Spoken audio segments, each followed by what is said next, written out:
Hey guys, welcome to my channel and thank you for clicking on this video. Today's video is all about apple cider vinegar and how you can use it to clarify your hair and restore your hair's pH balance. Apple cider vinegar has natural alpha hydroxy acid, which gently exfoliates the scalp and the hair. It removes dead skin cells and removes buildup. So these clarifying properties are what I'm mainly using it for, to get all of that buildup, all of that stuff out and gone. If you have scalp issues, it also has antiviral, antibacterial properties that can counteract skin inflammation and dandruff and all that stuff. It is also said to help restore your hair's pH balance to its happiest state. So if we go back to Chemistry 101 and look at a pH scale, anything from 0 to 6.9 is acidic, 7 is neutral, and then anything from 7.1 to 14 is alkaline. So it's said that our hair is happy around 4.5 to 5.5, and some products that are too alkali can throw that off. So apple cider vinegar with a pH around 3 can help bring it back to its happy little state.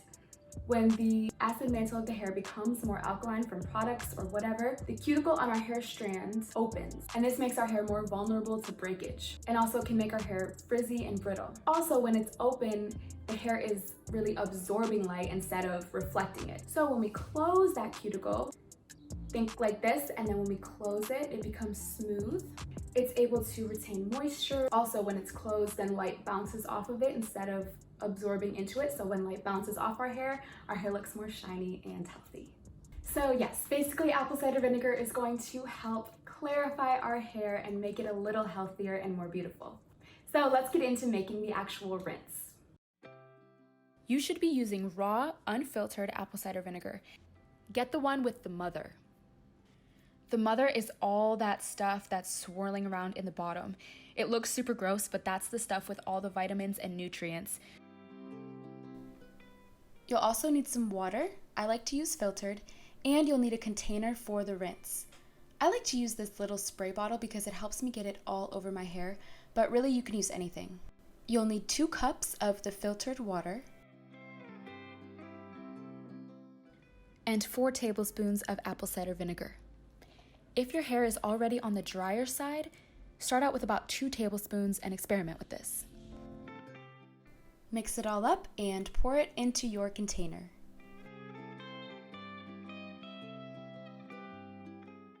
Shake this up again and you're ready to get into the shower. So here's what my hair is looking like right now.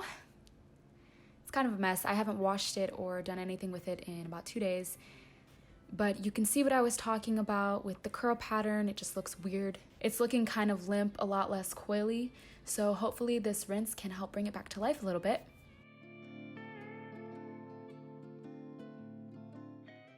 One thing I like to use to help with the buildup on my scalp from products is this pre-shampoo scalp scrub from Shea Moisture. It has African black soap and tea tree oil and willow bark extract, which will all help to exfoliate and soothe your scalp. It even comes with this cute little brush on the end to massage all the product into your scalp and help exfoliate it even further. I definitely suggest getting some kind of scalp brush, shampoo brush, head massager thing. It really helps with exfoliation and hair growth. You're supposed to do this on your dry hair before you get into the shower and leave it on for 5 minutes before rinsing. So I did it once, I'm gonna rinse it out, and then I'm gonna go over my scalp again with the brush just so I can feel like I really got in there and really got some good exfoliation.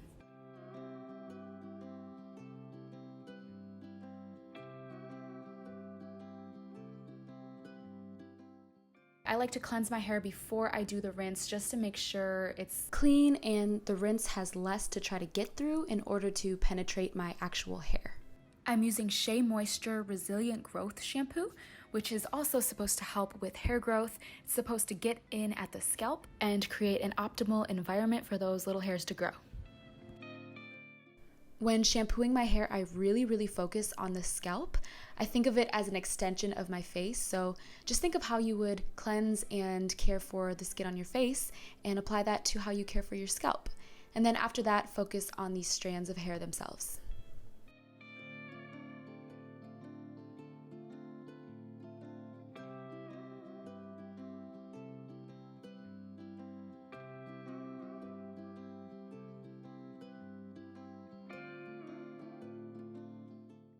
and rinse that all out.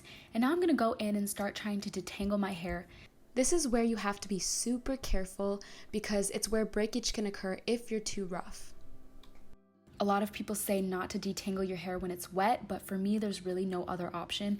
And I'm super careful with it. Usually it's a good idea to start from the bottom and work your way up so that you're not ripping and pulling too much.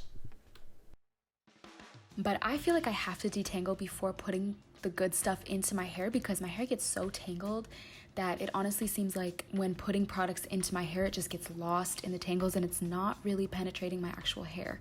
So that's why I try to do this first. Here's how much hair I lost in this shower. Honestly, not as much as I have been lately, so that's a good thing. Step in the right direction. Now we're ready to apply the apple cider vinegar rinse. I'm sectioning my hair and spraying it all over, making sure to get every single inch of my hair.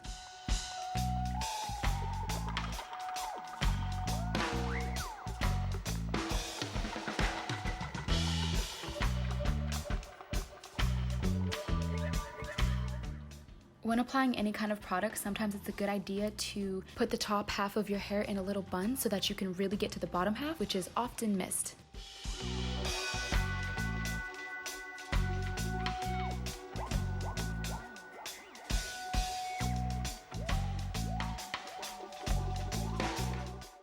Now I'm going to put my hair in a low bun and let the rinse just sit there for about 5 minutes while I finish the rest of my shower.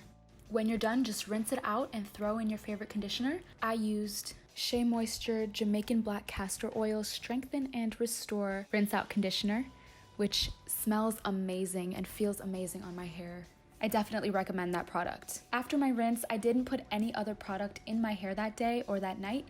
I just kind of let it sit, let it be natural, and the next day I styled it as I normally would. I'm experimenting with a lot of new products right now, trying to find my new favorites, and I think I found a couple. But here's how my hair looked the next day. It's definitely shiny and curlier, lots of volume. My hair never looks that good. The day after wash day, I need a little bit of, I guess, my own natural oils to make it look the way I want it to look, but this is good for day one. It's super duper soft, bouncy, and it smells good. A lot of people worry that the vinegar smell will linger in your hair, but it really doesn't if you rinse it out and put conditioner in. You don't smell it at all. So yeah, I only recently started doing these apple cider vinegar rinses, but I'm super happy with the results. I think I have the hair type that will need it once or twice a month for now. But disclaimer, this isn't the only thing I'm relying on to get all of that harmful product out of my hair and off of my scalp. I'm also going to experiment with a few clarifying sulfate shampoos that are a bit stronger than apple cider vinegar and meant for the sole purpose of clarifying your hair and removing that buildup. My hair feels so clean, it's unreal. Like even my scalp feels so clean, like it feels like there's nothing on it at all, which is amazing. So yeah guys, I definitely recommend using this rinse to get rid of buildup if you're somebody that uses a lot of products in your hair. Even if you're somebody that's not, things build up on our hair just from being outside, just from our everyday activities. So it's definitely a good idea to clarify once a month, depending on how much you personally need it. And also to restore that pH balance and just keep your hair happy. So thanks for watching this video. Thanks for being with me on my journey back to the best curls possible. And I wish you the very best on this curly girl journey.